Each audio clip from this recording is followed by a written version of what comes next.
Hi friends, welcome back to Prathi natural YouTube channel. இன்றைக்கி நம்ம என்ன பார்க்க போகிறோன்னா முருங்கைக்காய் வச்சு பருப்பு சாம்பார் தாங்க பார்க்க போகிறோம். ஆல்ரெடி நான் பருப்பை கழுவி தண்ணி ஊற்றி கொஞ்சம் தக்காளி, மஞ்சள் தூள்,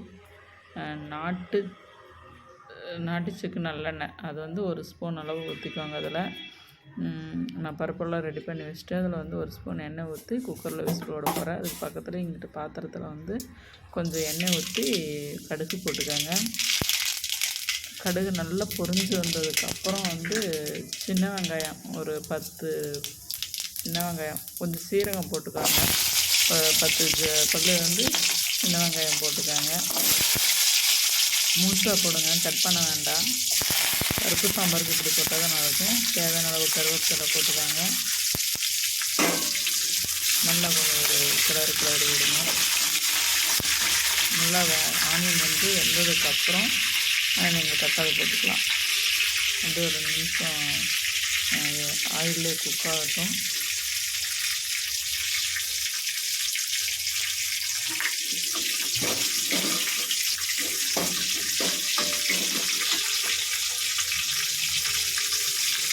ஆனியன் குக் ஆனதுக்கப்புறம் பூண்டு ஒன்று பாதியாக நான் தட்டி வச்சுருக்கேன். அந்த மாதிரி தட்டி போடுங்க, இன்னும் குழம்புக்கு டேஸ்ட்டு நல்லா இருக்கும்.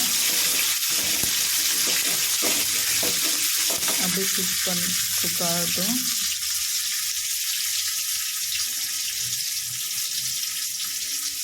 முருங்கைக்காய் பருப்பு சாம்பாருக்கு போட்டால் அவ்வளோ ருசியாக இருக்குங்க.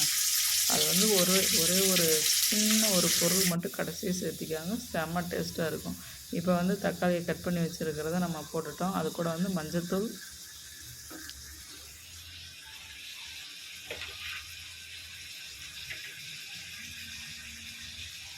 தேவையான அளவு உப்பு போட்டுக்கோங்க.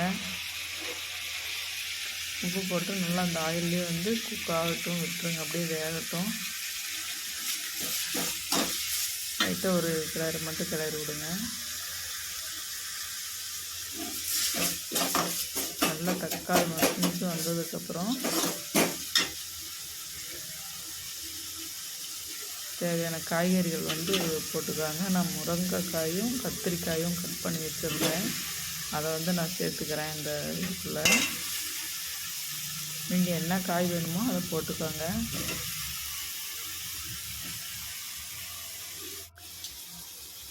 அதுக்கப்புறம் ஒரு ஸ்பூன் வரமிளகாய் தூள்,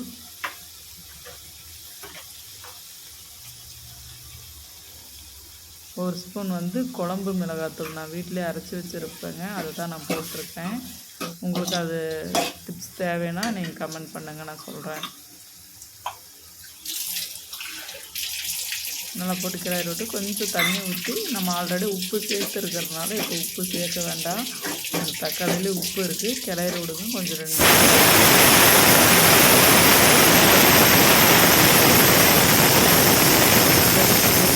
காய் நல்லா குக்காக இருக்குது பாருங்கள், நல்லா வெந்திருக்கு.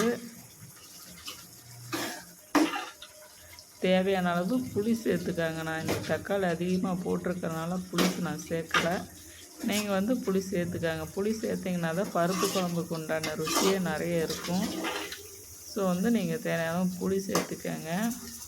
இப்போ தான் முக்கியமான குறை, ஒரு ஸ்பூன் சீரகம், ஒரு ஸ்பூன் மிளகு, அதை நான் மிக்சியில் எடுத்து வச்சுருக்கணுங்களா, அதை பொடி பண்ணி வச்சுருக்கிறேன். இந்த பக்கம் பார்த்திங்கன்னா பருப்பு நல்லா வெந்திருக்கு.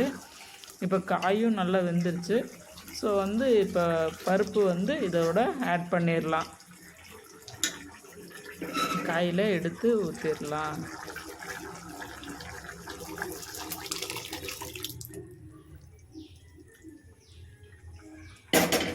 பருப்பு ஊற்றியாச்சுங்க. குழம்பு பாருங்கள் எவ்வளோ ஒரு டேஸ்ட்டாக வந்திருக்கு அப்படின்ட்டு. அவ்வளோ ஒரு டேஸ்ட்டாக இருக்கும் இந்த மாதிரி பருப்பு கிரேவி குழம்பு செஞ்சிங்கன்னா. பருப்பு சாம்பார்னாவே 8 ஊர் மணக்குங்க.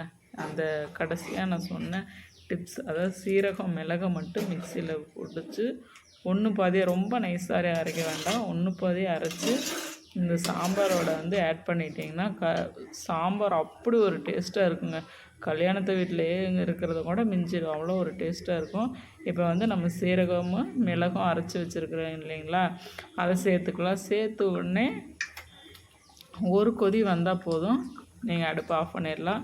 சர்வ் பண்ணி பாருங்கள், அவ்வளோ ஒரு டேஸ்ட்டாக இருக்கும். பிடிக்கலை, பருப்பு சாம்பாரே வெறுக்குதுன்னு சொன்னவங்க கூட சாப்பிட்ருவாங்க. அவ்வளோ ருசியாக இருக்கும். இது போன்ற வீடியோவே